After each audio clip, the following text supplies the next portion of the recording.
a lot of people have lost hope. We know that the future can be regenerative because we can build back soil. So we are training people to present and advocate for these solutions.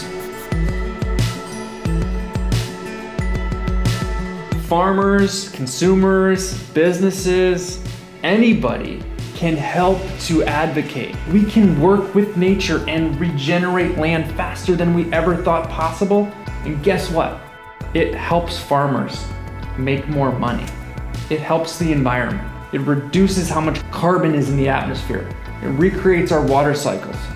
We can do this. So movements start by awareness.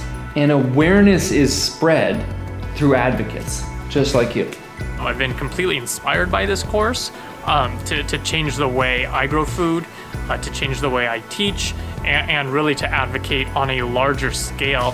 From policy to farming to business, advocates are the ones who are pushing and making that change.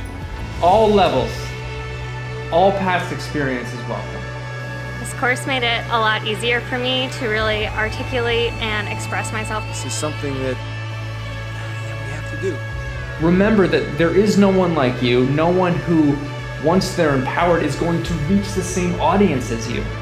We need more people out there sharing this message because most people don't know. Enough people's thinking change, we can regenerate our world.